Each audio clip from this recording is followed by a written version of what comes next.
Boa noite, irmãos e irmãs. Vamos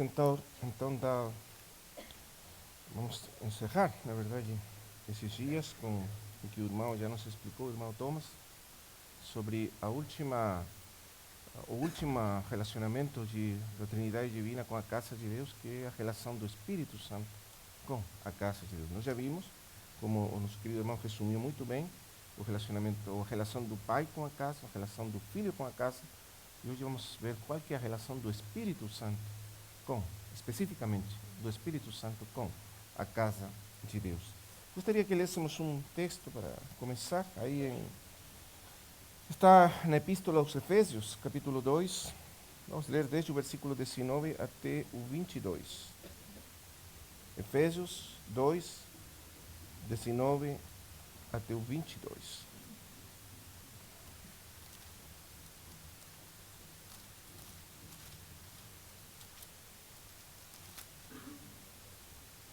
Diz assim: assim já não sois estrangeiros nem peregrinos, mas concidadãos dos santos e membros da família de Deus, edificados sobre o fundamento dos apóstolos e profetas, sendo ele mesmo, Jesus Cristo, a principal pedra angular, em quem todo o edifício, bem ajustado, vai crescendo para ser um santuário ou um templo sagrado, o santo, no Senhor, em quem também vós sois juntamente edificados, para a morada de Deus no Espírito.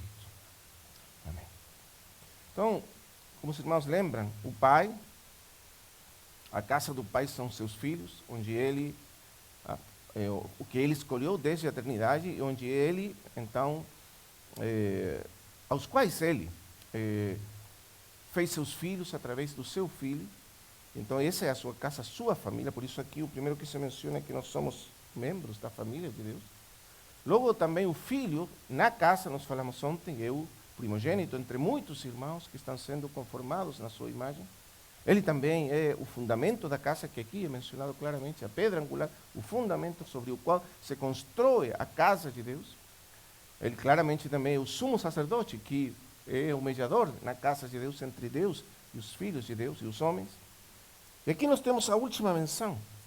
E aqui o apóstolo nos diz que a casa também é a morada do Espírito Santo de Deus. Agora nós vamos focar-nos no Espírito Santo de Deus e na sua relação com a casa de Deus nessa tarde. A pessoa bendita, divina do Espírito Santo de Deus, em alguns ambientes cristãos, algumas assembleias cristãs, é a pessoa menos, vamos dizer assim, reconhecida ou conhecida pelos crentes, pelos santos. E isso traz, como vamos ver, um grande prejuízo à vida da igreja. Porque, assim como o Pai tem uma obra própria, que é a obra própria do Pai, e o Filho tem uma obra própria, que é a obra própria do Filho, o Espírito Santo também tem uma obra própria, que não é a obra do Pai, não é a obra do Filho, especificamente, mas propriamente a obra do Espírito Santo de Deus. E são precisas a obra do Pai, do Filho e do Espírito para ter a obra completa de Deus. Então, se falta a obra específica do Espírito Santo, nós não temos a obra completa de Deus. E para entender isso, nós precisamos entender primeiro quem é a pessoa do Espírito Santo de Deus. Por que nós falamos assim? Os irmãos sabem que na Escritura está revelado que Deus é um só ser, existe apenas um Deus, um ser divino, que possui nele, esse ser possui todos os atributos da divindade, que são atributos essenciais da divindade, e só Ele possui. Deus é omnipotente, omnisciente, omnipresente, Ele é infinito, Ele é eterno, Ele é perfeitamente santo, e todos aqueles atributos que os irmãos já conhecem, tanto os atributos, chamamos assim, essenciais, os atributos morais de Deus. Todos eles pertencem ao mesmo ser divino, para usar uma expressão que usam os antigos santos da igreja, os antigos teólogos da igreja, numa mesma substância divina, todos os atributos estão presentes. Quer dizer, apenas um só ser, unidade divina. Deus é um. Essa é a grande declaração de fé do Velho Testamento. Escuta, ó Israel, o Senhor teu Deus, o Senhor é um. Não existem mais deuses, apenas um Deus. Mas esse Deus existe em três pessoas. Três pessoas que compõem, não compõem, que são, ao mesmo tempo, esse mesmo Deus. Essa mesma substância divina existe em plenitude em três pessoas. Não é outra substância, a mesma substância divina. O único Deus, o único ser divino, existe em plenitude em cada uma dessas três pessoas. No Pai, no Filho e no Espírito Santo. Por vezes, quando nós falamos da Trindade, para a mente humana fica difícil entender como isso é possível, porque estamos falando de Deus, que é um ser que está além de todo entendimento humano, e a essência divina está além da compreensão humana. Mas mesmo assim nós temos essa revelação. Deus revelou de si mesmo essas coisas. O Pai é plenamente Deus, o Filho é plenamente Deus e o Espírito Santo é plenamente Deus. Mas não é que a substância, para que você entenda bem, não é que essa substância divina, esse ser divino, está dividido em três partes. Não é assim como é Deus. Por isso, quando os pais da igreja estabeleceram o que era realmente a Trindade, eles colocaram, vamos dizer assim, uma regra essencial para entendermos a Trindade. Um Deus em três pessoas, sem dividir, sem confundir as pessoas, nem dividir a substância. Quer dizer, nós não podemos dividir a substância de Deus, ou o ser de Deus, em três partes. Como se cada parte fosse uma pessoa. Isso seria um erro. Mas também não podemos confundir as pessoas. Como se o Pai fosse o Filho fosse o Espírito fosse o Filho. Porque existia naquele tempo o chamado modalismo, uma heresia que ensinava que a Trindade era algo assim como modos divinos, modos de manifestações divinas.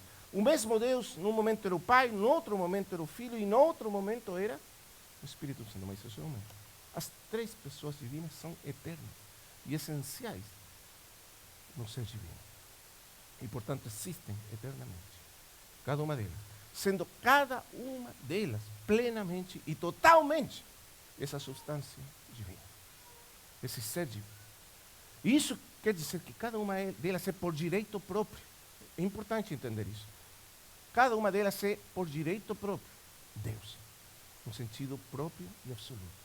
E possui, cada uma delas, eternidade, infinitude, omnipotência, omnisciência, omnipresença e todos os atributos que fazem parte do ser divino. Essa é a doutrina da Trindade, que está ensinada claramente na Escritura. E quando pode ser que algum dos irmãos pense muito, mas isso é muito abstrato, irmão, fica muito longe da nossa experiência. Mas não é. Na verdade, se nós entendermos claramente o que significa, nós entenderíamos quão importante é para a nossa vida cristã. Porque se nós descuidarmos uma das pessoas benditas da Trindade, nós descuidamos Deus. Nós não podemos adorar apenas o Pai, ou honrar, ou reconhecer, ou ter comunhão apenas com o Pai, sem o Filho. Isso nós falamos ontem.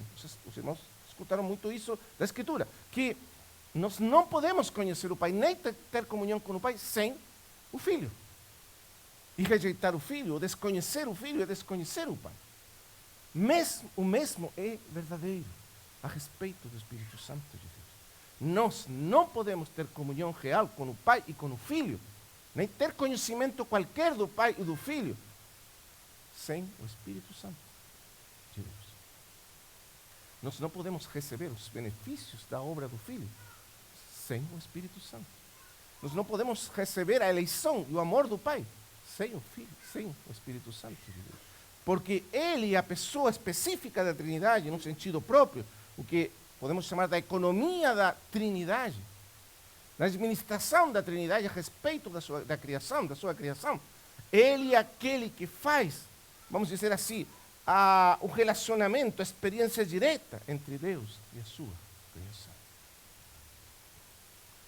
O Espírito que traz tudo que foi determinado no conselho eterno do Pai, tudo aquilo que foi realizado no tempo pelo Filho e consumado por Cristo na sua encarnação, morte e ressurreição e exaltação. É o Espírito que traz tudo isso para a experiência dos santos. E sem o Espírito, isso nunca seria parte da nossa vida. Por isso é tão importante considerar a pessoa específica e própria do Espírito Santo de Deus. Lembre disso, Ele é Deus. E o que quer dizer que Ele é Deus? Que Ele tem a mesma dignidade do que o Pai e do Filho. A mesma glória que o Pai e o Filho. Ele merece a mesma honra e reconhecimento que o Pai e o Filho. Porque nós não podemos dividir o Pai, o Filho e o Espírito Santo. Por vezes nós temos na nossa mente, porque nós usamos da nossa imaginação, às vezes, então temos como que imaginamos três pessoas diferentes, assim, muito separadas. O Pai está aqui, o Filho está aqui, o Espírito está aqui. Então, agora eu vou falar com o Pai, agora eu vou falar com o Filho, agora eu vou falar com o Espírito. Mas não é assim como acontece realmente. Por quê? Porque as três pessoas são um Deus. E elas estão eternamente compenetradas. É isso que os pais da igreja, chamados os pais capadócios, chamavam de a pericoresis divina. A dança eterna da divindade, da Trindade. Eles estão tão compenetradas entre si, tão compenetradas, que tudo que o Pai faz, realmente também o faz o Filho e o Espírito, no mesmo tempo. E quando o Filho faz alguma coisa, é o Pai e o Filho que fazem juntamente com ele, e o Espírito. E quando o Espírito faz, é o Pai e o Filho que estão fazendo junto com o Espírito. Nunca estão separadas em nenhuma das suas operações e ações. Você pode ver isso claramente. Por exemplo, está escrito que o Pai ressuscitou o Filho dentre os mortos. É o Pai que ressuscitou o Filho. Mas também está escrito que o Senhor colocou a sua vida, deu a sua vida e a voltou a tomar para si. Ele ressuscitou. Mas também está escrito que ele ressuscitou pelo poder do Espírito Santo de Deus. Aí você pode ver claramente que sempre os três agem juntos. E que a obra de Deus é sempre, sempre a obra do Pai, a obra do Filho e a obra do Espírito Santo de Deus. Mas, claro, na Escritura se nos mostra que na economia de Deus, o Pai tem uma obra própria, Ele escolhe, Ele determina, Ele ama desde a eternidade, Ele escolheu os filhos, Ele determinou o propósito eterno para os seus filhos. Você entende? E Ele enviou o seu Filho. Esse é o Pai. Do Pai vem a vontade e os propósitos eternos a respeito da criação. Mas o Filho quem executa tudo isso, e o Espírito quem traz tudo isso e o aplica na história da criação e particularmente na história da casa de Deus. E isso é maravilhoso. Mas agora, a respeito da casa de Deus, a casa é a casa do Pai, são seus filhos. A casa é a casa do Filho, são seus irmãos, é o seu corpo, como se nos lembrava. Ele é o cabeça, é também o fundamento, e ele é o sumo sacerdote, que é mediador da casa de Deus, sobre a casa de Deus. Mas para o Espírito Santo, a casa de Deus também é sua casa própria. No sentido próprio, é a sua casa, porque a casa de Deus para o Espírito Santo é seu templo. É a sua habitação, morada eterna. Nós que somos a casa, fomos escolhidos na eternidade para sermos a morada eterna do Santo Espírito de Deus. Então também a sua casa própria, que Ele ama com zelo. Assim está escrito. O Espírito que Ele fez morar em nós, nos anseia com zelo, até com ciúmes, porque nos ama também. O Espírito Santo de Deus. Assim diz Santiago 4:5. Então você vê isso. O Espírito também tem um interesse na casa de Deus, da mesma maneira que o Pai e o Filho têm interesse na casa de Deus. Porque todos estão sempre agindo juntos. Agora, irmãos amados, umas grandes deficiências em um setor da igreja, das igrejas, do cristianismo, é claramente a negligência da pessoa do Espírito Santo. Tem outro setor, os chamados irmãos pentecostais, que exageram algumas atividades do Espírito Santo, da pessoa do Espírito, mas principalmente as questões carismáticas, os dons, essas manifestações carismáticas do Espírito. E outros que, no lado contrário, negligenciam a pessoa do Espírito Santo de Deus. Muitos pensamos no Espírito Santo como se fosse apenas uma força que está lá, atuando de alguma maneira por trás, nas sombras da vida cristã. De alguma maneira nós sabemos que o Espírito está atuando, está fazendo, está agindo, mas não precisamos nos importar muito, porque de fato Ele sempre está. Nós nascemos de novo, temos o Espírito dentro de nós e, portanto, podemos nos focar na Escritura, na Palavra, mesmo no Pai, no Filho, e o Espírito sempre vai estar aí na nossa disposição. Mas esse é um grande erro no nosso relacionamento com o Espírito. Você imagina que você tem uma pessoa morando com você e você nem fala para ele? Imagina, irmão, esposa, você está morando com seu esposo e você nunca fala com ela, nunca leva em conta, nunca parece nem perceber que ele está. Mas você conta com ela, você levanta pela manhã e aí o café está servido, está tudo pronto. Mas você nem presta atenção para ela. Seria isso certo? Seria isso uma coisa certa de fazer? Irmãos, ele é a terceira bendita e eterna pessoa, pessoal. Ele é pessoa. Assim como o Pai tem sentimentos, desejos, anseios, amores, desde a eternidade por nós, e o Filho tem também, ele também os tem, porque ele é uma pessoa, como o Pai, tão pessoa como o Pai e o Filho. E, portanto, ele precisa ser honrado como sendo uma bendita pessoa divina. E negligenciar o Espírito é considerar ele apenas como uma influência, um poder que atua de alguma maneira, que nós contamos com ele, pois nunca prestamos atenção específica para ele. Alguns irmãos até usam da Escritura para fundamentar ou justificar essa atitude. Eles dizem, pero está escrito aí, o Senhor disse que o Espírito não falará dele mesmo. Então é errado falar do Espírito, enfatizar a pessoa do Espírito, nos focar na pessoa do Espírito, porque está escrito, o Senhor diz, ele não falará dele mesmo. Mas essa é a nossa tradução, não é exata a respeito do texto grego. O texto grego que diz que ele não falará pela conta própria. Você vê a diferença? Que o Espírito nunca fala por iniciativa, por conta própria, como se fosse uma coisa independente. E já sabemos por quê. Porque o Pai, o Filho e o Espírito sempre agem juntamente. Mas a mesma coisa está escrita do Filho. O Filho não fala pela conta própria. Não está escrito assim. Se o Filho não faz isso, o Espírito também não faz isso. A ênfase do Senhor é que o Pai, o Filho e o Espírito sempre estão atuando juntos. Ouvir ao Espírito, e ouvir ao Filho, e ouvir ao Pai. Sempre assim. Por exemplo, nas cartas às 7 igrejas da Ásia, Apocalipse, capítulo 2 e 3, nós vemos que é o Senhor falando para as igrejas. O Senhor aparece, se revela para João e diz, escreve o anjo da igreja em Éfeso, escreve o anjo da igreja em Esmirna, em Sardes, em Laodiceia, em Pérgamo e assim por diante. E sempre no final de cada carta termina assim, aquele que tem ouvidos para ouvir, ouça. O quê? O que o Espírito diz às igrejas. É o Senhor Jesus que está falando, mas também é o Espírito que está falando. Porque quando o Senhor Jesus fala, é sempre o Espírito que fala. Ou o Senhor Jesus fala sempre através do seu Espírito. Então nós temos aí que a pessoa bendita do Espírito está sendo colocada nessa dimensão. Então, quando o Senhor Jesus, no capítulo 13, a partir do capítulo 13 do livro de João, do Evangelho de João, a partir daí o Senhor começou a falar aquele famoso discurso, chamado discurso do cenáculo, onde ele falou as suas últimas palavras antes de morrer, de ir para a cruz, essa noite da última ceia. E aí você vai ver que o Senhor falou muito claramente sobre o Espírito Santo. Ele enfatizou a vinda da pessoa e enfatizou a obra que o Espírito faria quando viesse. E isso é muito importante. Veja como ele trouxe o nosso foco para o Espírito. É o Senhor que fez isso. É o Senhor mesmo que trouxe nosso foco e colocou nosso foco no Espírito Santo.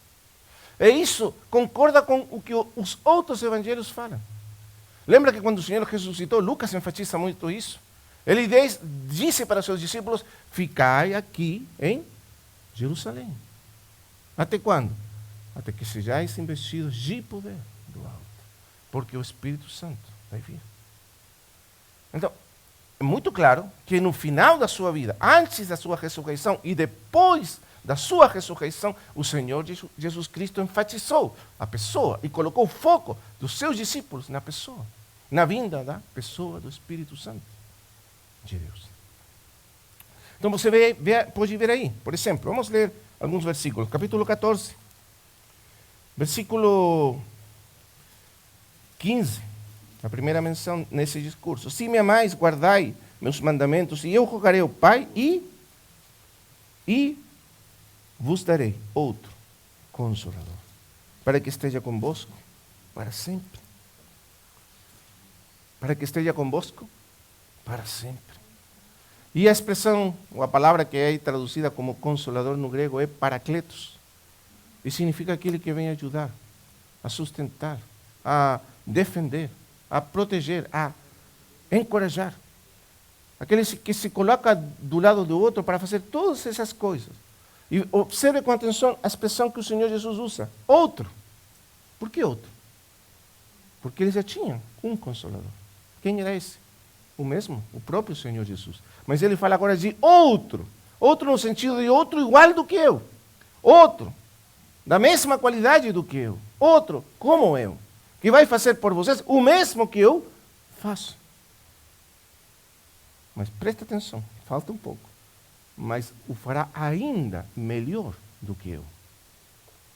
Imagina, o Senhor está dizendo que esse Consolador será ainda melhor do que ele. Não porque é melhor na sua característica, seus atributos pessoais, porque o Filho e o Espírito são exatamente o mesmo Deus. Mas porque o Espírito Santo não estaria só com eles, mas em eles. Veja a diferença. Se você for um dos discípulos, um dos 12, aí está o Senhor Jesus subindo naquele monte, sendo transfigurado, mas apenas 3 foram testemunhas disso. João, Pedro e Tiago. Você lembra? E cadê os outros? Estavam lá. Existia uma grande limitação para todos eles. Nem todos podiam ter essa comunhão íntima com o Senhor o tempo todo. O Senhor não podia se repartir entre todos eles.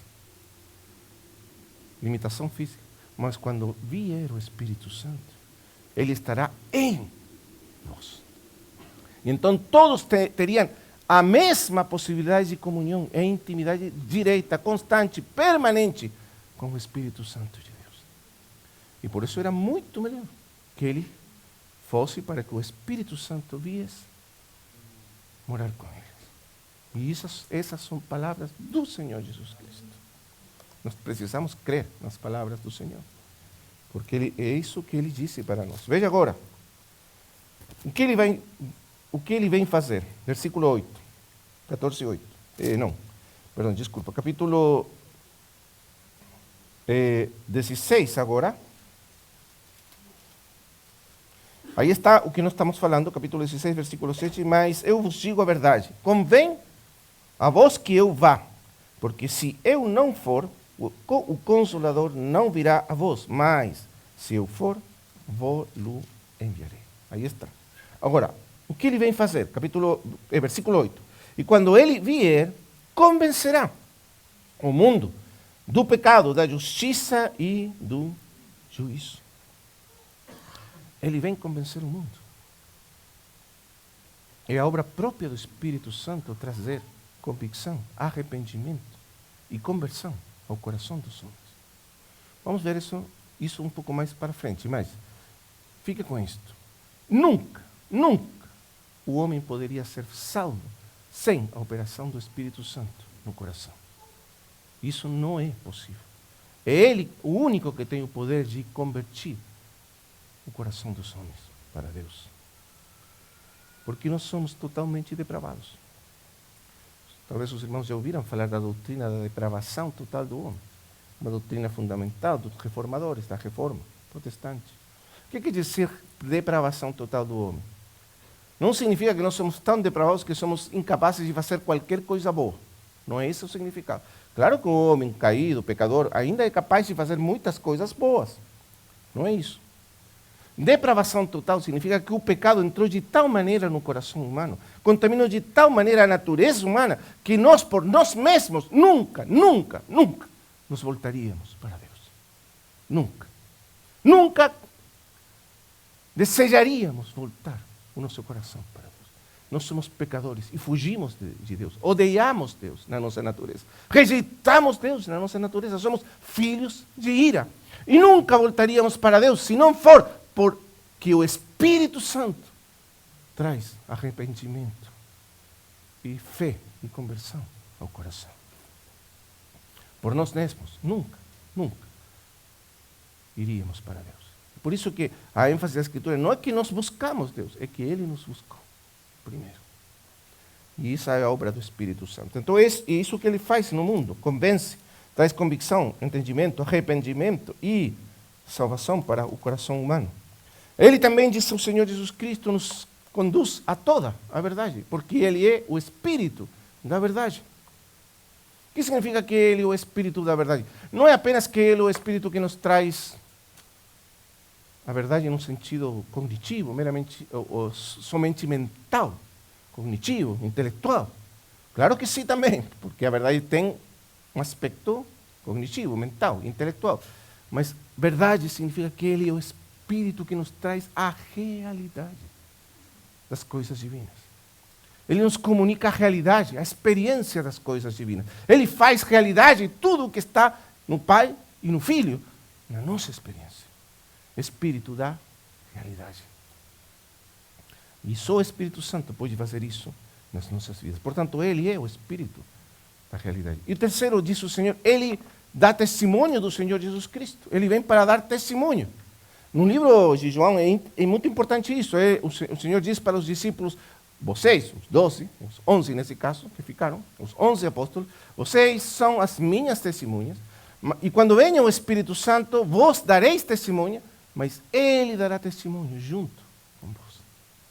Quer dizer, o testemunho a primeira testemunha do Senhor Jesus Cristo não são os apóstolos, é o Espírito Santo de Deus, porque Ele testifica no coração do homem a respeito de Jesus Cristo. Traz o conhecimento, a verdade, a certidão sobre a pessoa de Cristo para o coração humano. Ele é o primeiro e o principal das testemunhas. Muito bem. Poderíamos falar tanto mais do Espírito Santo, irmãos. O Espírito Santo é o Deus infinito e poderíamos falar pela eternidade toda do Espírito Santo e não conseguiríamos esgotar o tema do Espírito Santo, porque Ele é Deus e, portanto, é infinito. E o seu ser nunca se esgota. Mas vamos ficar agora olhando para o que eu penso nós precisamos, a igreja precisa com mais urgência nos dias de hoje, de escuridão, de trevas e do aumento de pecado, da maré do pecado no mundo. Então vamos ir para o livro de Atos, que é claramente o livro que nos fala com mais clareza sobre a pessoa, a obra do Espírito Santo de Deus. O livro de Atos começa justo quando o Senhor Jesus ressuscitou e apareceu para os seus discípulos. Lucas diz que ele apareceu durante 40 dias. Se apresentou vivo, versículo 3, 1:3, com muitas provas incontestáveis, aparecendo-lhes durante 40 dias e falando-lhes a respeito do reino de Deus. E ele diz que, versículo 4, e estando reunidos com eles, mandou-lhes que não saíssem de Jerusalém, mas que aguardassem a promessa do Pai, a qual disse ele, ouvistes de mim. Já vimos como ele falou dessa promessa em João. Porque João, na verdade, batizou com água, mas vós sereis batizados com o Espírito Santo, não muito depois destes dias. Eles tinham que ser as suas testemunhas, seriam testemunhas suas, como diz a Escritura.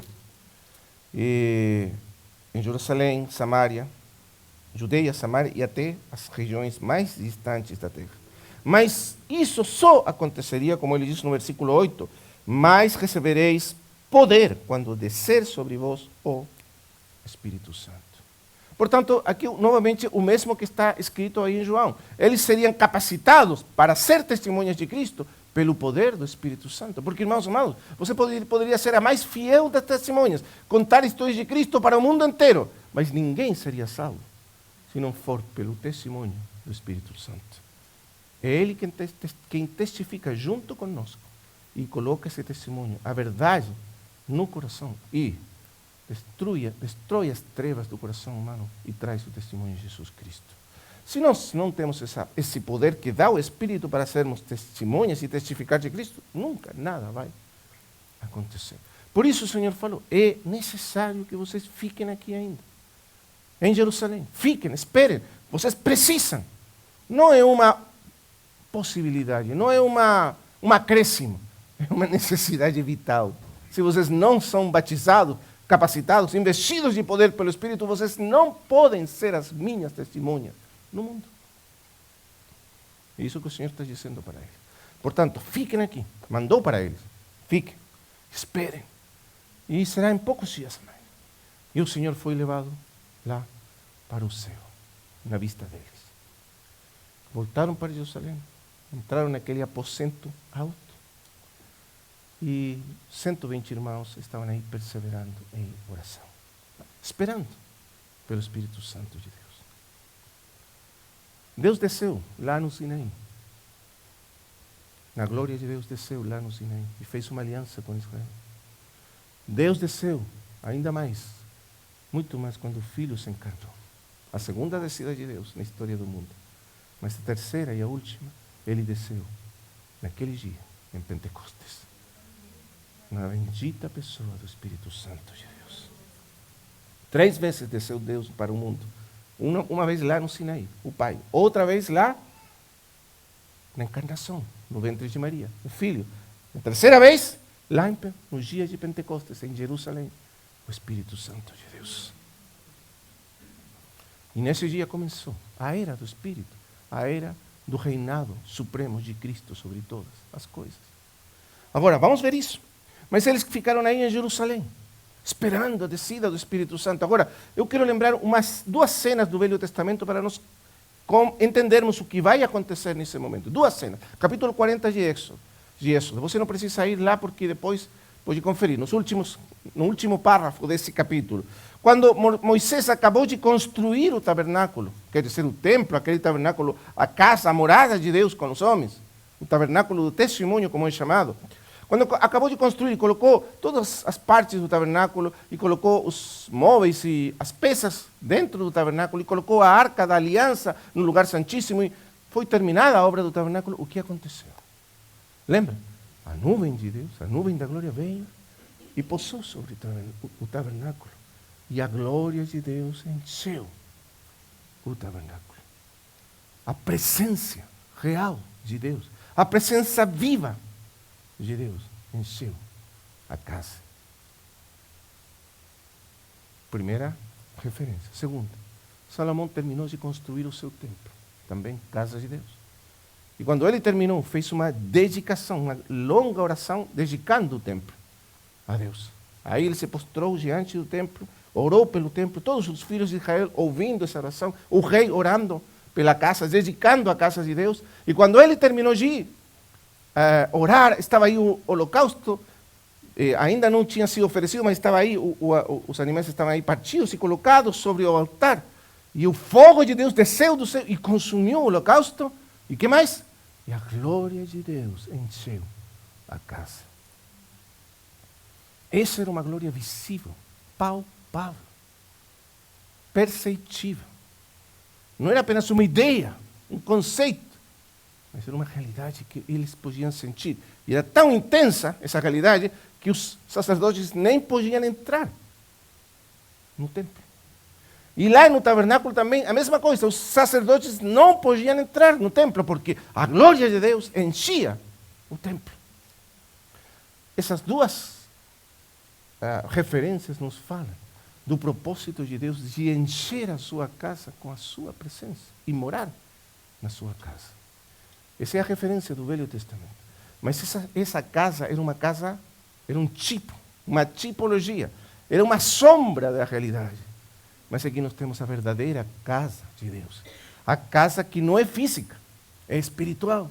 Está feita de pedras vivas, dos filhos de Deus, que Cristo salvou pela sua morte, que Cristo uniu a si mesmo na cruz e fez deles um só corpo, seu corpo, e os uniu eternamente com Ele. A verdadeira casa de Deus, que foi construída, edificada por Cristo, pelo Pai, através do Filho, na cruz primeiramente. Agora o Filho ressuscitou. Ele foi elevado para o céu e se assentou à direita de Deus. Mas a casa está aqui, na terra ainda. E falta, vamos dizer assim, toque final de aprovação de Deus sobre a sua casa. Qual que era o toque? A glória de Deus encheu a casa. É isso que vai acontecer aqui então. O Espírito de Deus desceu do céu. Veio do céu, foi derramado. E a glória de Deus, a glória do Pai e do Filho e do Espírito, no Espírito, encheu a casa de Deus. E esse dia nasceu a igreja de Deus na terra. Esse foi o dia glorioso do nosso nascimento. Não foi glorioso o nosso nascimento? A glória desta casa, falou o profeta para Zorobabel, será maior do que a primeira. Mas não, ele não estava falando do segundo templo de Zorobabel, que não era mais glorioso do que o templo de Salomão. Ele estava falando da casa espiritual de Deus. Os filhos verdadeiros de Deus. As pedras vivas que ele colocou juntos para ser morada de Deus. E quando o Espírito Santo desceu, a glória de Deus encheu a casa. Era uma glória viva, real, presente, palpável, experimentável. Eles estavam aí reunidos. Vamos ler. Capítulo 2, versículo 1. Quando chegou os dias de Pentecostes, estavam todos reunidos no mesmo lugar. E de repente, veio do céu um som, como de um vento impetuoso, que soprava e encheu toda a casa onde estavam assentados. Muito linda a expressão. Eu penso que essa expressão está propositadamente colocada aí por Lucas, inspirada pelo Espírito. Encheu o quê? A casa. Claro, era uma casa lá, física, em Jerusalém, mas o sentido está claro, né? Assim como a glória de Deus encheu o tabernáculo, a glória de Deus encheu o templo de Salomão, a glória de Deus encheu a casa. Mas aqui é o cumprimento do tipo do Velho Testamento. Aqui está a realidade e não mais a sombra. Ele veio e encheu a casa. Um vento poderoso que soprou. Um vento que agitou, abalou a casa inteira. Você imagina estar aí? Um vento que parece um furacão entrando naquela casa, mexendo a casa, movimentando a casa, abalando a casa, e um senso, porque isso é o que mais importa. Não é a questão física do vento. O senso da presença de Deus tão forte, tão palpável, tão real que descendeu sobre eles. Irmãos, esse é o testemunho do Espírito Santo. Ele traz o senso real da presença de Deus à igreja. Esse é o sinal mais importante da presença do Espírito Santo. Nós não podemos falar que estamos sendo, vamos dizer assim, vivificados, estamos andando no Espírito, se não temos esse senso real da presença de Deus entre nós. Porque isso é o que caracteriza o testemunho do Espírito Santo. Quando ele encheu a casa lá no Velho Testamento, era real. E isso era apenas a sombra. Você imagina que a realidade será inferior à sombra. Se na sombra a glória de Deus foi tão gloriosa e tão poderosa que apareceu aí, que as pessoas ficaram abaladas e nem conseguiam entrar, quanto mais será a realidade? E aqui, essa glória eterna, bendita, veio com o Espírito Santo e encheu a casa. E imediatamente diz, que mais? O que aconteceu? E lhes apareceram línguas como de fogo, que repartindo-se, pousaram-se sobre cada um deles, e todos, e isso é a glória da nova aliança, todos foram cheios do Espírito Santo. No Velho Testamento, ser cheios do Espírito Santo era o privilégio de uns pouquinhos. Poucos tinham o privilégio de serem cheios do Espírito Santo. Sabe quem? Os reis, por isso eram os ungidos, os reis, os profetas e os sacerdotes. E mais ninguém. Ninguém mais tinha esse privilégio. Mas aqui, todos. Todos. Grandes, pequenos, velhos, meninos, crianças, velhinhos, jovens, mulheres, homens, pobres, ricos, tudo que você, não importa. Quando todos foram cheios do Espírito Santo de Deus. Porque todos são a casa de Deus. E Ele encheu a sua casa da sua presença. Todos foram cheios. E todos sentiram nesse instante essa presença gloriosa que entrou neles. Encheu eles de luz, de vida, de glória, da presença de Deus, da pessoa bendita, do Pai e do Filho, no Espírito. Tudo isso veio sobre eles. E no instante apareceram sobre eles línguas repartidas como de fogo. Por isso é uma visão muito interessante. Ontem nós vimos que a igreja está representada, no livro de Apocalipse, cada igreja está representada por um candeeiro. Você lembra como era o candeeiro? Era lá em Israel, no Velho Testamento, era uma lâmpada que tinha 7 braços. E sobre cada braço estava uma luz, uma lâmpada, acesa, perpetuamente. Agora você pode ver a imagem aqui. Veja todas essas pessoas sentadas, orando, paradas, não sei lá como, mas cada um aí. E num instante sobre cada um deles, foi acesa uma luz. E quando você olha para a visão geral, o que você vê? Um candeeiro, com todas as luzes acesas. Porque isso somos nós. O testemunho de Jesus Cristo na terra. O Espírito Santo acessou as lâmpadas do candeeiro esse dia. E todos se tornaram testemunhas de Jesus Cristo, portadores da luz de Cristo para o mundo. E é isso que é a igreja. Mas quem acessa as lâmpadas é o Espírito Santo de Deus. Você lembra da visão lá de Zacarias, quando o Senhor diz mostra uma visão. O que vês tu, Zacarias? Ele diz, eu vejo um candeeiro. O que mais? Eu vejo duas oliveiras. E também vejo oliveiras que vertem azeite num estanque lá atrás, um tanque lá atrás. E desse tanque vem o azeite que alimenta as lâmpadas do candeeiro. Lembra dessa visão? E o Senhor diz para Zorobabel, então, vai lá, Zorobabel, e vai lá, diz para Zacarias, vai lá, Zacarias, fala para Zorobabel, não é com o exército, mas com o meu Espírito, diz o Senhor. Uma linda figura do Espírito Santo alimentando o testemunho da igreja de Deus, as lâmpadas. Então, essa é a visão que nós temos aqui. As lâmpadas são acesas e o testemunho de Deus se estabelece na terra. A igreja se torna o candeeiro, a lâmpada do testemunho para iluminar as trevas do mundo. Vamos avançar um pouco. Logicamente, quando isso aconteceu, houve um tumulto. Um dos grandes problemas que nós temos com o Espírito Santo é o tumulto. Sabe por quê? Porque quando o Espírito desce sobre os homens e é derramado, ele produz tumulto. E aí estamos nós muito ordenados, achando que tudo tem que ser muito ordenado, certinho, tudo assim bem ordenado na igreja. Aí vem o Espírito Santo, tudo fica desarrumado e o tumulto entra na igreja. E como traz conflito para o homem, o tumulto que o Espírito Santo produz. Esse foi sempre, vamos dizer assim, não o problema, mas uns grandes problemas que trouxeram os grandes avivamentos. Um avivamento não é mais que um derramamento do Espírito de Deus na história do mundo. O Espírito foi derramado em Pentecostes, mas toda vez que a igreja entrou num estágio de declínio, de corrupção espiritual, o Espírito Santo foi derramado novamente na história. Uma visitação poderosa do Espírito para restaurar a igreja, a sua normalidade.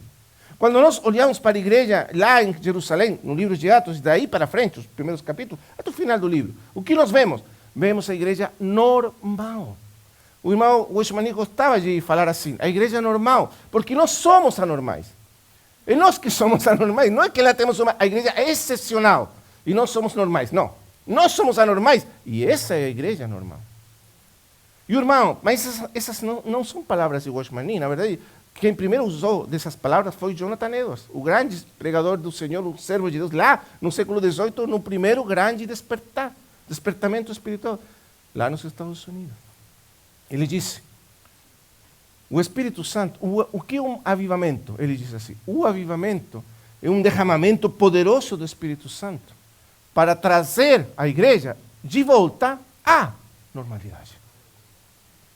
É isso.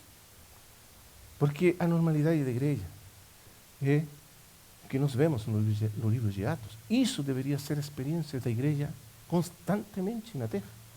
Se a igreja for ungida, vivificada e poderosamente conduzida pelo Espírito Santo de Deus.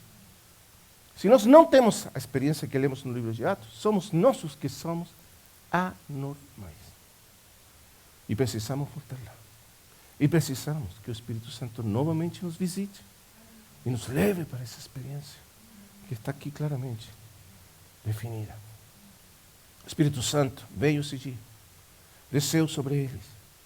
Houve aquele tumulto.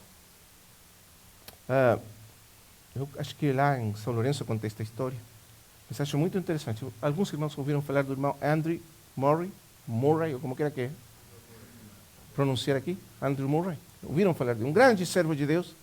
Nós temos lido muitos livros dele, muito proveitosos. Mas ele era lá em África do Sul, era um ministro reformado da igreja reformada holandesa.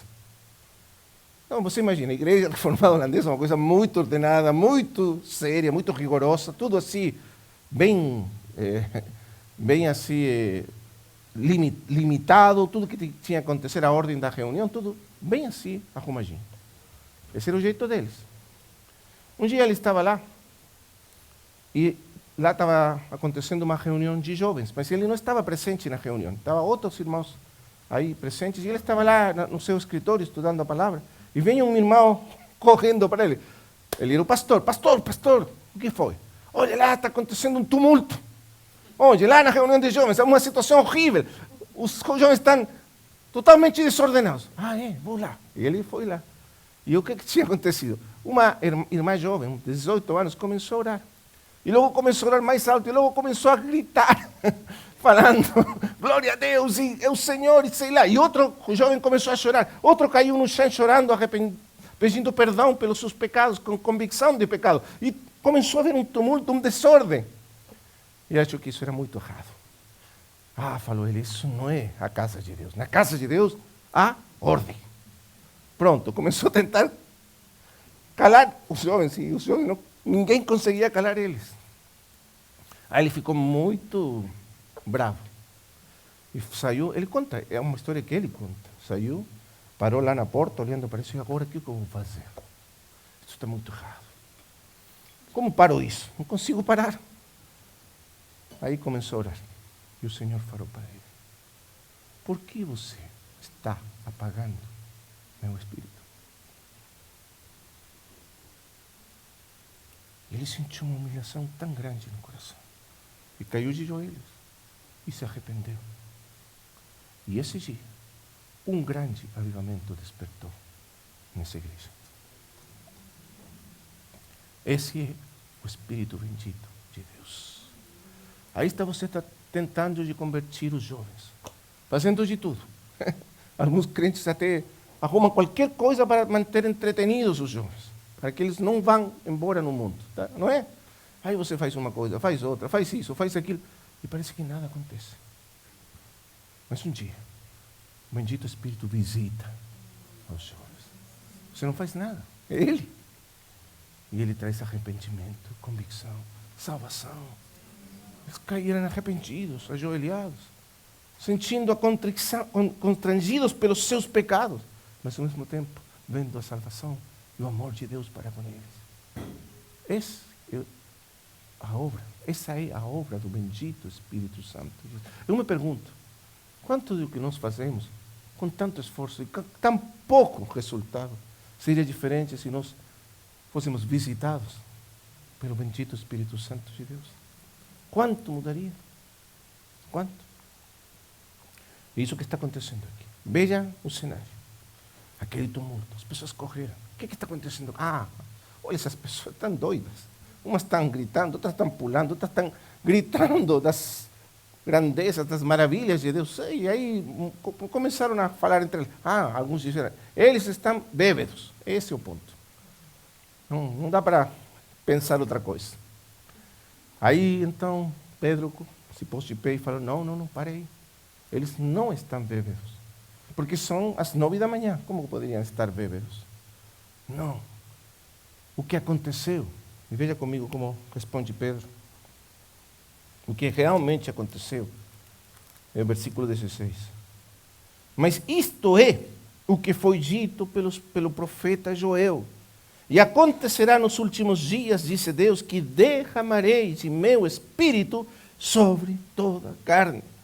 Irmãos, essa é a grande promessa messiânica. Se você for um israelita, você entenderia a grandeza das palavras de Pedro. Porque os israelitas sabiam que nenhum deles tinha direito ao Espírito Santo de Deus. Como poderia o Espírito Santo ser derramado sobre mim, que sou uma pessoa comum? Nunca aconteceu isso antes. Mas o profeta Joel profetizou tantos anos atrás, 700 anos atrás. Um dia, derramarei do meu Espírito sobre toda a carne. Esses serão os dias do Messias. Os dias em que o Messias reinaria sobre toda Israel. E os dias em que Deus visitaria seu povo e moraria com seu povo. E por isso o Espírito Santo seria derramado sobre todos eles. E então Pedro se pôs de pé e falou assim: esses dias chegaram. Esse é o cumprimento da profecia de Joel. Eu derramarei do meu Espírito sobre toda a carne. É isso que está acontecendo. E veja como ele explica. Versículo 22. Por que aconteceu? Qual que é a explicação da vinda, do derramamento do Espírito Santo nesse dia? Qual que é a explicação? Veja. E acontecerá. Desculpa, 22. Varões israelitas. Ele explica agora. Ouvi estas palavras. Jesus o Nazareno, varão aprovado por Deus entre vós com milagres, prodígios e sinais que Deus fez por meio dele entre vós, como vós mesmos sabeis. A esse que vos foi entregue pelo determinado conselho e prévio conhecimento de Deus, prendestes e matastes por mãos de iníquos, crucificando, ao qual Deus ressuscitou. Soltas as ânsias da morte, porquanto era impossível que fosse retido por ele. Gostaria que os irmãos imaginassem o contexto. 40 dias antes, esse Jesus de Nazaré tinha sido crucificado pelas autoridades romanas, por causa da pressão que fizeram sobre eles os principais sacerdotes, o Sinédrio, e todo o povo tinha pedido que ele fosse crucificado. Essas mesmas pessoas estão aí agora, ouvindo o que Pedro está falando. Pessoas que rejeitaram a Jesus Cristo e o crucificaram como o pior dos criminosos sobre uma cruz romana. E Pedro se coloca de pé e fala para essas mesmas pessoas: vocês sabem muito bem o que aconteceu, né? Vocês conheceram Jesus de Nazaré, aquele varão aprovado por Deus. Vocês foram testemunhas de todos os sinais que ele fez, que demonstravam com toda certidão que ele era o Filho de Deus, mas mesmo assim vocês o rejeitaram. Ainda não apenas o rejeitaram, mas o crucificaram, como se for o pior dos criminosos, o Filho de Deus. Mas isso não aconteceu apenas porque vocês queriam que ele morresse numa cruz. Isso aconteceu porque lá na eternidade, Deus, o Pai, determinou que isso acontecesse. Senão, isso nunca poderia ter acontecido. Mas, isso não acabou aí.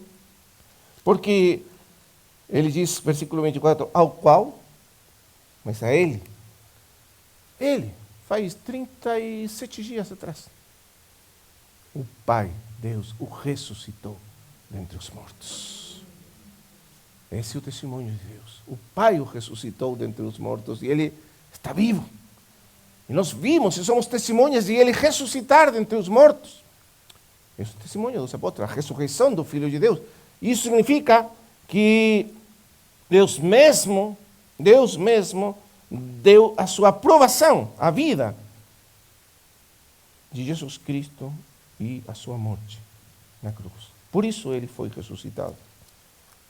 Veja agora o versículo 32. A este Jesus ressuscitou Deus, do que todos nós somos testemunhas. Assim que, exaltado pela destra de Deus, e tendo recebido do Pai a promessa do Espírito Santo, derramou isto que vos agora vedes e ouvis. Então o que diz Pedro? Muito bem, esse é Jesus que vocês mataram. Deus o ressuscitou dentre os mortos. Agora, nós que estamos tão longe na história desses eventos, desses fatos que aconteceram, podemos dizer muito, olhar para trás e não entender a força do que está falando nesse instante, Pedro. Mas Pedro está dizendo, esse Jesus, o mesmo, esse, Deus o ressuscitou, está vivo. Agora, como você poderia ser convencido de um testemunho assim? Pensa um momento. Eles viram Jesus crucificado, mas nenhum deles viu Jesus ressuscitado entre os mortos. Apenas os 12 e alguns irmãos viram Jesus ressuscitado. Mas algo mais, muito mais está acontecendo. Por quê? Porque não é apenas o testemunho de Pedro, de João, dos apóstolos, é o Espírito Santo que está dando testemunho. E trazendo esse testemunho ao coração desses homens corruptos. Esse coração entenebrecido, nas trevas, esse coração depravado deles. Nesse coração, o Espírito Santo está dando testemunho. E esse testemunho é tão forte, é tão poderoso, que eles não conseguem resistir à força do testemunho do Espírito Santo.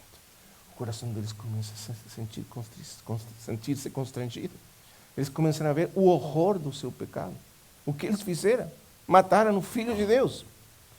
Essa constrição de pecado entra profundamente. Eles veem que realmente Cristo, Jesus era o Filho de Deus, que eles realmente mataram o Filho de Deus, mas eles conseguem ver, pelo poder do Espírito, que realmente Jesus estava vivo.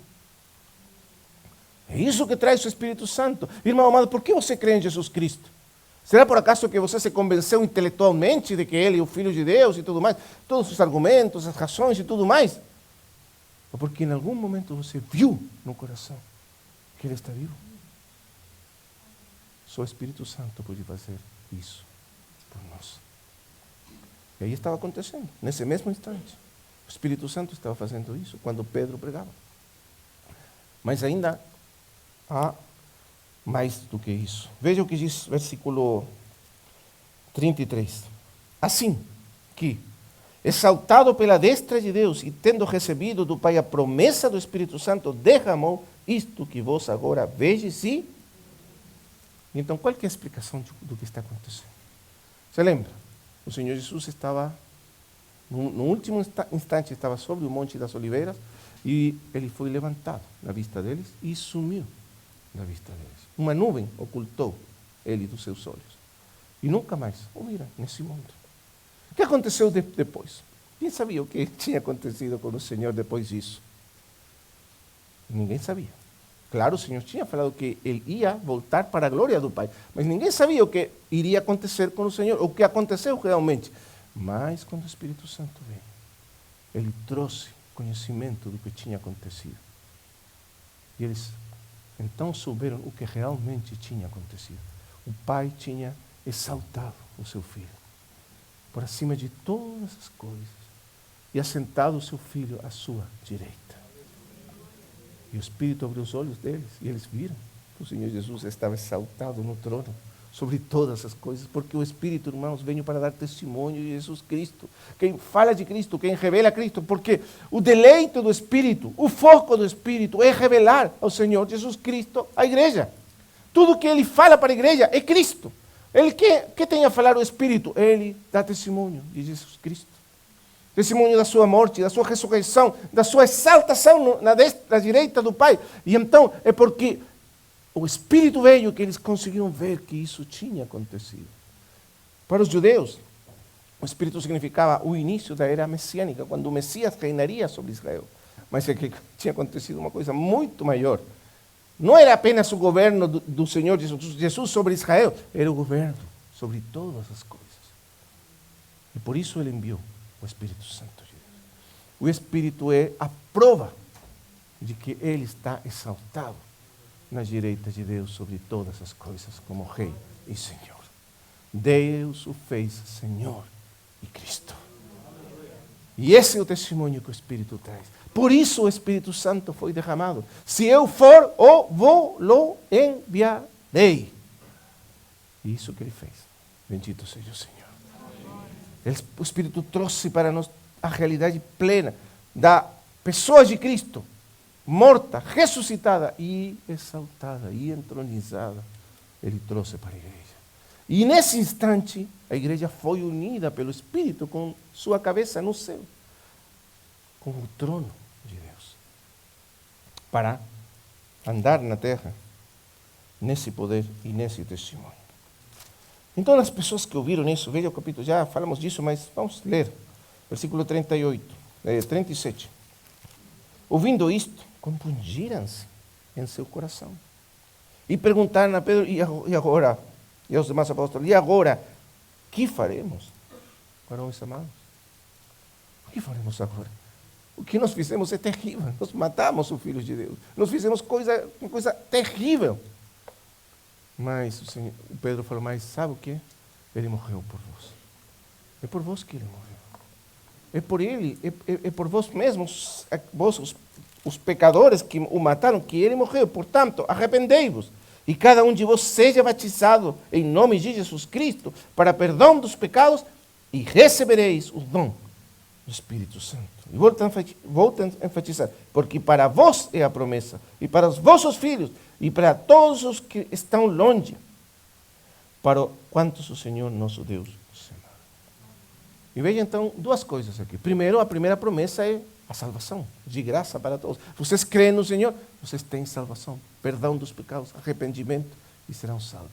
Mas o segundo, receberão a promessa do Espírito. Porque, irmãos, todas as promessas que Deus faz, todas, estão reunidas em apenas uma promessa. A promessa do Espírito Santo. Porque essa é a maior de todas as promessas feitas por Deus. E nela estão reunidas todas as promessas de Deus. E por isso se fala da promessa. A promessa do Espírito Santo de Deus.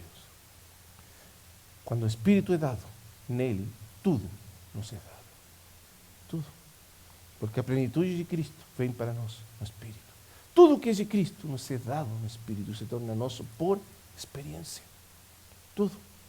O Espírito faz real todas as coisas de Deus para nós.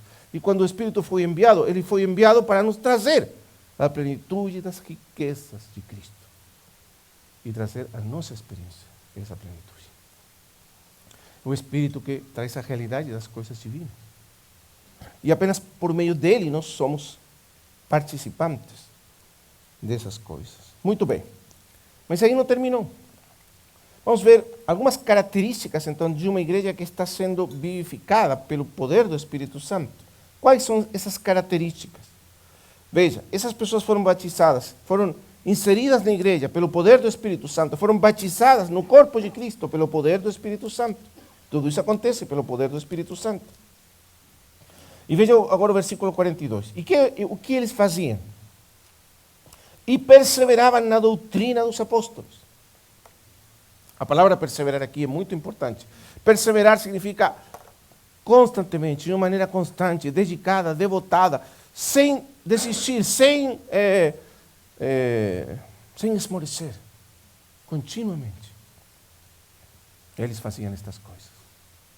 Porque esse é o sinal de que estamos despertos pelo poder do Espírito. Quando nós começamos a esmorecer, a nos esgotar, achar que as coisas da vida da igreja são cansativas, vamos dizer assim, nos cansa, já não temos interesse, o nosso foco está em outra parte. É um sinal de que o Espírito está apagado nas nossas vidas. Porque quando o Espírito Santo está ativo, governando as nossas vidas, ele produz esse profundo desejo de perseverar nas coisas que nós vemos aqui. Quais são? 4 coisas. Eles perseveravam na doutrina dos apóstolos, na comunhão uns com os outros, no partir do pão e nas orações. 2:42. 4 coisas. Quer dizer, o Espírito produz em nós uma fome ardente de estas coisas. Esse é o sinal do Espírito de Deus atuando nas nossas vidas. As coisas divinas, as coisas celestiais se tornam essenciais para nós, se tornam reais para nós. E tudo demais imediatamente perde o seu valor.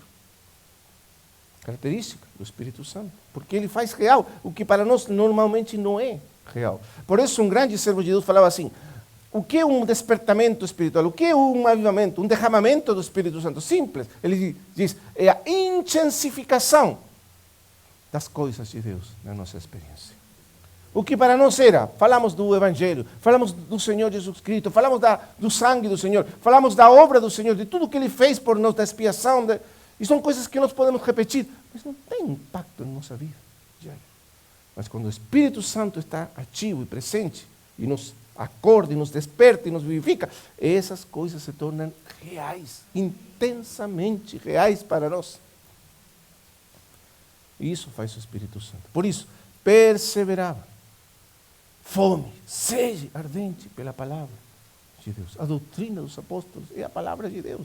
É a palavra do Evangelho. É aquilo que os apóstolos ensinavam e pregavam para a igreja. E o que eles ensinavam e pregavam para a igreja naqueles tempos benditos? Apenas uma coisa. E todos os dias, Atos 5:42, e todos os dias no templo e pelas casas, o que eles faziam? Eles pregavam e ensinavam Jesus Cristo. Quer dizer, a pessoa e a obra do Senhor Jesus Cristo. Esse era o grande tema deles. E disso eles falavam, de Cristo, de Cristo, de Cristo. E quem colocava essa fome, essa ardente fome, desejo de ouvir, de ouvir e de ouvir e alimentar-se da palavra? O Espírito Santo de Deus. Amém? Se não, todos os grandes despertamentos espirituais na história da igreja aconteceram dessa maneira. Fome pela palavra de Deus. A palavra que era ouvida e as pessoas ficavam achando que o pregador era muito longo, estava falando muito. Eu tenho um compromisso, o almoço está me esperando na casa e o pregador continua e não para mais. Entende, né? Ou a reunião está muito longa, os cânticos são muitos, e assim, estamos assim. Estamos na reunião porque, claro, estamos aí. Mas o nosso coração está tão longe, está frio, está apagado. Mas quando o Espírito está, a reunião, você nem sabe como terminar. Sabe como começou, mas como vai terminar essa reunião, ninguém sabe. Esse é o Espírito Santo de Deus. Irmãos amados, fome pela palavra de Deus. Segundo, comunhão uns com os outros.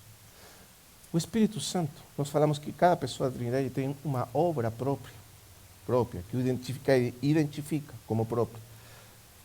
No último versículo de 2 Coríntios está a famosa doxologia, o amor do Pai.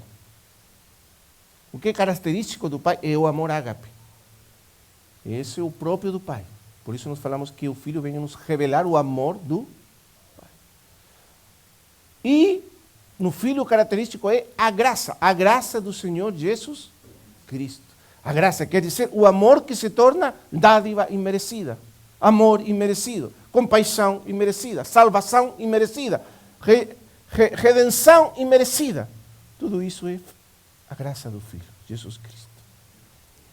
E esse mesmo amor do Pai e essa graça do Filho no Espírito se torna a comunhão do Espírito Santo de Deus. Porque o que é próprio do Espírito é a comunhão. E isso vem de lá, vamos dizer assim, da terra bendita da Trindade. Desde a eternidade, o Pai e o Filho moram em uma santa, perfeita, íntima, gloriosa, mas além do pensamento humano, comunhão. Pai e o Filho.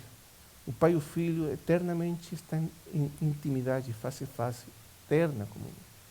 E essa comunhão do Pai e do Filho se realiza no Espírito Santo de Deus. Portanto, a bendita pessoa do Espírito é o Espírito eterno da comunhão e do Pai e do Filho. Essa interação de amor infinita que nós nem podemos compreender, que acontece no Pai, entre o Pai e o Filho, acontece na pessoa do Espírito Santo de Deus. É essa a comunhão eterna do Pai e do Filho, que Ele traz para a vida da igreja. A nossa comunhão é santa, santa, Porque a comunhão do Espírito Santo de Deus, o característico do Espírito é que ele derrama o amor do Pai nos nossos corações. Não uma questão mental, intelectual, é uma experiência. Você percebe esse amor, se faz consciente desse amor, sabe que é amado pelo Pai e também começa a amar aos irmãos. Você não precisa se esforçar para isso. Quando você realmente recebe esse derramamento de amor do Espírito, você vai ver, você começa a sentir necessidade dos irmãos, amor pelos irmãos, carinho pelos irmãos. Nós que viajamos tanto, pela graça do Senhor, chegamos em contextos tão diferentes, irmãos que culturalmente são totalmente diferentes de nós, culturas, costumes, tudo diferente. Mas chega lá e você sente automaticamente o mesmo amor. A comunhão do Espírito Santo de Deus. Perseverava na comunhão. Você gosta de estar em comunhão com os irmãos? Anseia a comunhão com os irmãos? Ou você fica chateado com a comunhão com os irmãos? Está muito longo esse assunto. Mas o Espírito Santo produz isso. Você pode ver logo.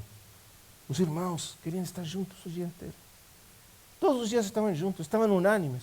Buscavam estarem juntos, sempre juntos. Por quê? Porque isso que produz o Espírito Santo de Deus. Comunhão. Essa comunhão é aquela que nos tece no corpo de Cristo, nos faz um corpo. Ele une membro com membro no corpo de Cristo, cria as ligações, os ligamentos, ele cria as uniões, as juntas que unem membro com membro no corpo de Cristo. Essas juntas são santas, porque são criadas pelo Espírito Santo de Deus. E por isso, Efésios capítulo 4, capítulo 5, o apóstolo vai dizer, ele diz, não entristeçais o Espírito Santo de Deus. Como podemos entristecer o Espírito?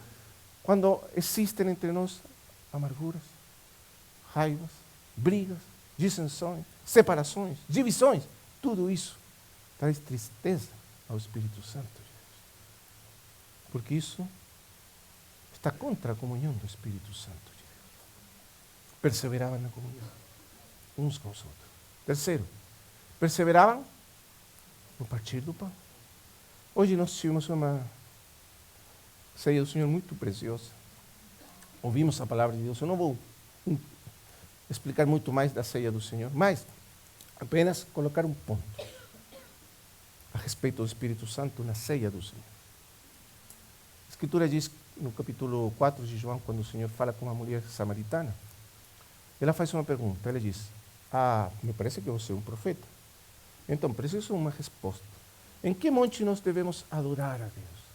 Quer dizer, onde está a verdadeira casa de Deus? Essa é a pergunta. Onde fica a verdadeira casa de Deus? Porque para os samaritanos, a verdadeira casa, o lugar de adoração, o lugar onde os homens se encontram com Deus, estava lá no Monte Gerizim. Eles construíram, no passado, um templo rival do templo de Jerusalém, no Monte Gerizim. E esse templo foi destruído pelos judeus no ano 165 a.C. Eles ficaram com uma raiva dos judeus desde lá até o tempo de Jesus, por essa razão. Mas eles achavam que esse era o verdadeiro lugar da casa de Deus. E ela pergunta, então, qual que é a verdadeira casa se você é um profeta, Senhor? Ele diz, olha, na verdade já não tem importância. Desde agora, tanto faz. Porque, crê, mulher, que a hora vem, e a hora já chegou, quando os verdadeiros adoradores adorarão o Pai em espírito e em verdade. A casa de Deus serão os homens. O verdadeiro templo serão os homens. Deus morará neles no espírito. E em espírito e em verdade, em realidade, eles adorarão. Não mais na sombra da casa, daquele Velho Testamento, mas em espírito e em verdade. E isso significa, para que você entenda a ideia, diz Pedro que nós somos casa espiritual. E somos edificados como uma casa espiritual. A casa para a morada de Deus no Espírito. E somos edificados porque a casa de Deus, o templo de Deus, quem ministravam aí, adoravam a Deus na casa, eram os sacerdotes. Como? Através de sacrifícios. Existiam muitos sacrifícios que especificavam exatamente como Deus devia ser adorado. Holocausto, ofertas pela paz, ofertas pela culpa, ofertas pelo pecado e assim por diante. Tipos de sacrifícios. Todos esses sacrifícios foram realizados em Cristo e cumpridos em Cristo. Portanto, não é mais preciso, necessário oferecer esse tipo de sacrifícios. Mas ainda, o Novo Testamento nos diz que quando nós chegamos para a casa de Deus, nós nos tornamos adoradores. Quando nos reunimos em torno à mesa do Senhor, o que estamos fazendo? Oferecendo sacrifício. Não mais um sacrifício como aquele que ofereceu Cristo, mas reunindo em torno ao único sacrifício que eternamente agradou o coração do Pai. E nós apenas estamos adorando a Deus através desse bendito sacrifício. Somos os verdadeiros sacerdotes que ministram na casa de Deus e oferecem a Deus sacrifícios de louvor e adoração. E isso tem a ver com o Espírito Santo de Deus, porque é o Espírito quem nos sacerdotes da casa de Deus ministra adoração a Deus. Portanto, perseverava na adoração. O partir do pão, se você pergunta, o que é essencialmente o partir do pão? É um momento supremo de adoração da igreja. Para Deus, para o Pai e para o Filho, através do Espírito Santo. E eles perseveravam no partir do pão. E quarto, perseveravam nas orações. O que é a oração? Intimidade, falar, relação com Deus. Se o Espírito Santo não está atuando, agindo realmente, presentemente, se nós não estamos experimentando o poder vivificador do Espírito Santo, nossa oração será sempre muito fraca e sem vida. Mas quando o Espírito está presente e agindo, atuando na igreja, a oração se torna real, viva, porque Ele nos faz tocar a realidade do céu. Através do Espírito nós estamos unidos ao trono dos céus. Através do Espírito nós estamos falando com Deus e Deus conosco. Através do Espírito a oração se torna uma realidade viva na experiência da igreja. Por isso sempre a oração vem antes, durante o derramamento do Espírito Santo de Deus. Ele nos faz perseverar nessas orações. Comunhão, intimidade com Deus. Estou resumindo muito, mas porque já precisamos encerrar. Mais duas coisas que aconteceram. Veja comigo, capítulo 2, versículo 43. Veja o que diz. E em cada pessoa sobreveio temor. Sabe por quê? Sabe o que é esse temor que aparece aqui? Os irmãos que gostam, e nós precisamos estudar o passado da igreja, a história da igreja, as obras poderosas do Espírito na história da igreja. Sempre que o Espírito está agindo de uma maneira especial, visitando a igreja, sabe o que acontece? Sempre, o temor de Deus aparece na experiência dos homens. Temor é o senso da proximidade de Deus. Tão real que as pessoas não conseguem resistir a esse senso da proximidade de Deus. Temor de Deus. Um temor santo, algo que você não pode expressar com palavras. Não tem palavras para expressar isso. É uma experiência. Deus está aqui. E o temor invade o coração, porque é um temor primeiro de assombro, da majestade, da imensidão de Deus. Segundo, um temor de reverência. Deus está aqui. Terceiro, temor porque somos pecadores. E nós reconhecemos o nosso pecado. Minha irmã, hoje pela manhã, me falava isso. Quando nós precisamos de duas coisas, e isso que faz o Espírito, ele nos convence de quão pecadores somos, mas também nos convence de quão amados somos. Duas coisas faz o Espírito. A presença de Deus. O senso da presença de Deus. Deus já não é mais um Deus ausente. Nós falamos dele, conversamos sobre ele, pregamos sobre ele, mas ele parece estar ausente. Ele se faz presente, real. Ele está aqui, está perto. E esse senso nos invade.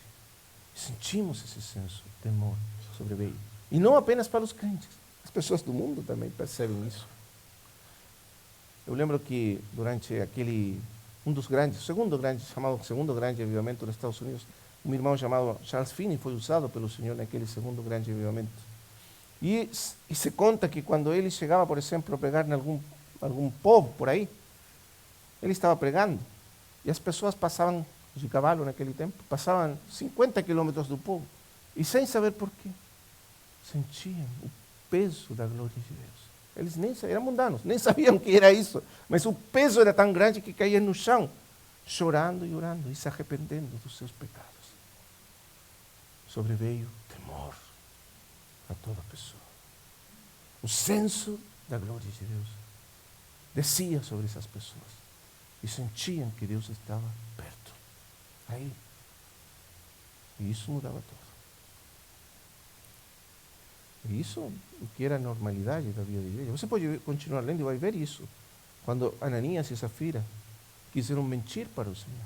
Mas o senso da presença, da glória do Espírito é tão forte neles, que eles caíram mortos por tentar mentir ao Espírito Santo de Deus. Deus está aqui.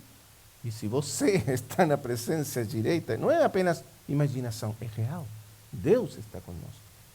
Você poderia mentir diante de Deus. Muito perigoso.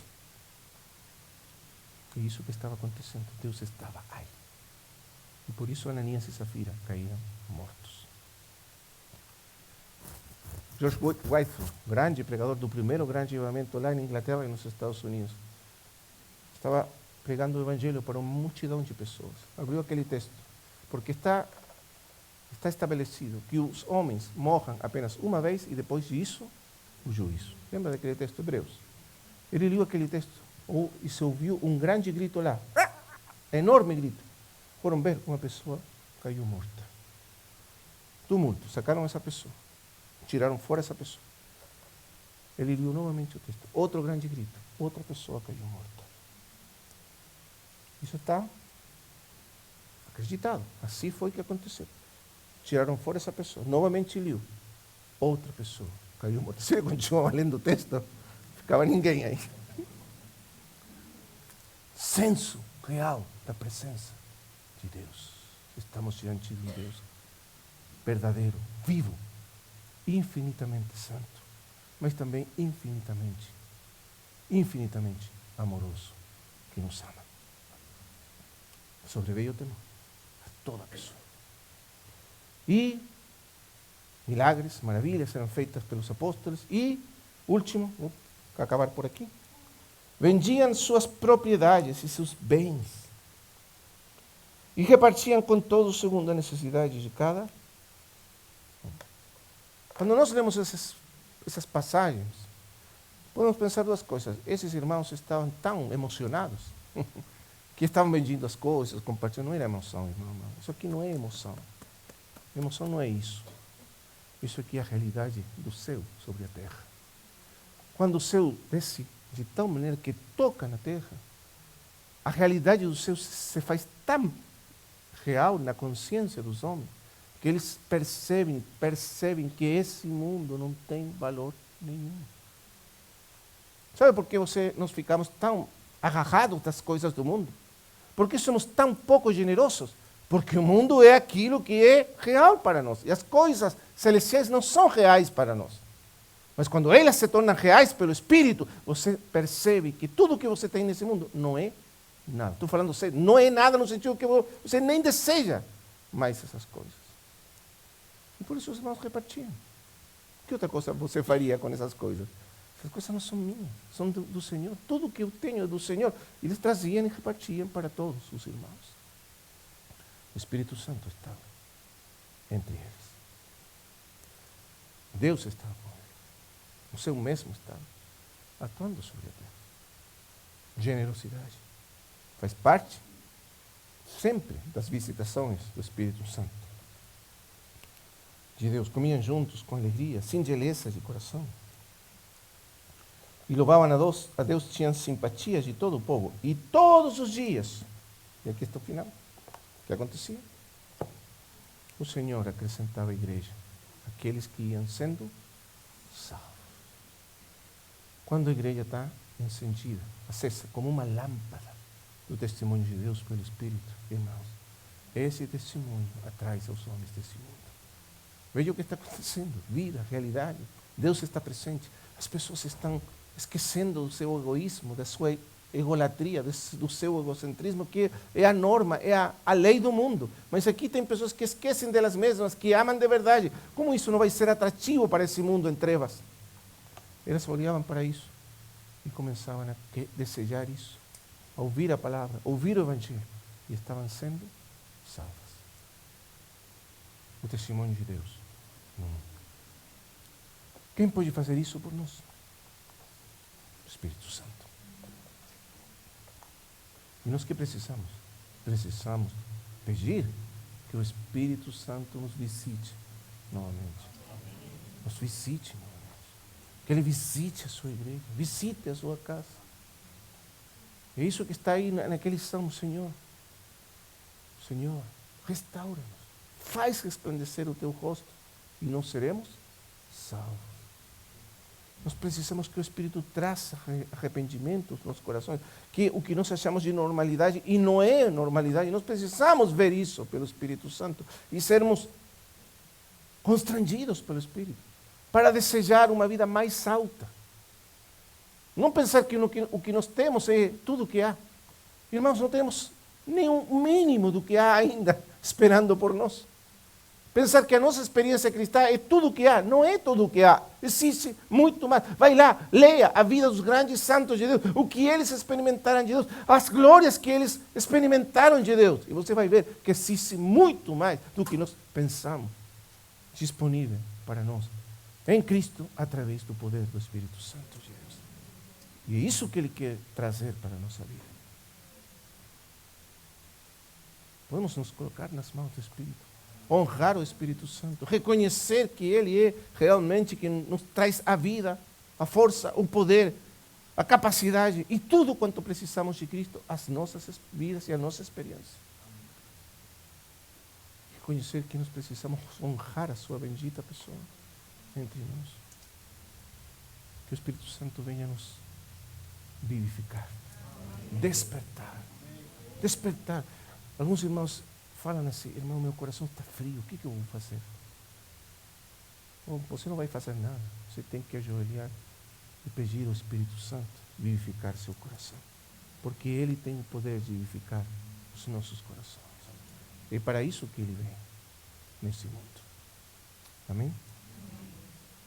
Vamos orar ao Senhor. Bendito Pai Celestial, nós ouvimos a Tua palavra. Ouvimos sobre o Teu bendito Espírito Santo, como Ele veio nesse mundo, como Ele trouxe essa glória, essa realidade, essa presença da Tua bendita pessoa e da bendita pessoa do Teu Filho na experiência da igreja. E como a igreja nasceu aqui naquele tempo, investida de poder, investida de glória, investida da Tua presença nesse mundo. Quanto nós precisamos novamente sermos vivificados pelo Teu Espírito, visitados pelo Teu Espírito, visitados nos nossos corações, nas nossas vidas pessoais primeiramente, visitados na frieza das nossas vidas, na indiferença das nossas vidas, visitados para sermos vivificados, renovados, trazidos de novo para essa experiência de amor íntimo, comunhão íntima, realidade íntima, caminhar íntimo com Deus, onde Deus se torna a realidade suprema, presente das nossas vidas. Quanto precisamos, Espírito Santo de Deus, que seja derramado sobre nós, novamente, como aqueles irmãos que voltaram a orar lá, e novamente aquele vento veio sobre eles e foram todos cheios do Espírito Santo de Deus.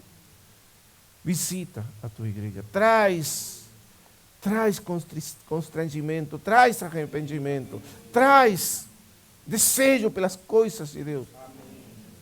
Vivifica os nossos corações que estão apagados, frios, às vezes, por vezes, até mortos, tão agarrados das coisas desse mundo, dos interesses desse mundo, dos desejos desse mundo, das exigências desse mundo, dos nossos trabalhos, das nossas empresas, dos nossos famílias, até os nossos filhos, Senhor. Tudo isso nos agarra nesse mundo. E nós nem temos desejo nem tempo para Ti, Senhor. Para as coisas que são eternas, que são para sempre, que nunca morrem. As coisas que têm valor realmente. Porque nada mais tem valor nesse mundo. Mas nós estamos tão cegos. Estamos como aquela igreja que achava que era rica, que não precisava de nada. E na verdade não tinha nada e precisava de tudo. O Senhor nos visita novamente. Nos visita, Senhor, com Teu Espírito Santo. E derrama Teu Espírito na nossa vida. Nas nossas casas, nos nossos filhos, nas nossas filhas. Nós temos orado tanto por nossos filhos, desejando que eles se voltem para Ti, mas ouvimos que Teu Espírito tem o poder de voltar eles, o coração deles para Ti. Nos visita, Senhor, trazendo a realidade das coisas eternas e divinas, a nossa experiência, pelo Teu Espírito Santo. Fazendo com que esse mundo perda a atração que tem sobre nós. Quebrando as cadeias, as correntes que apressam os nossos corações. Tantos tipos de correntes que apressam os nossos corações nesse mundo. Que elas possam ser quebradas pelo Teu Espírito Santo. Quebradas, Senhor. Que Teu Espírito penetre nas trevas dos nossos corações. Ilumine os nossos corações. Possamos voltar-nos a Ti de todo o coração. Porque nós queremos viver essa vida de plenitude. Na Tua presença, na Tua glória. Nós te pedimos isso. Que não seja apenas uma oração de hoje, sino que Teu Espírito coloque um desejo de Te buscar e de Te achar. Que assim seja. No nome do Teu Filho Jesus Cristo. Amém.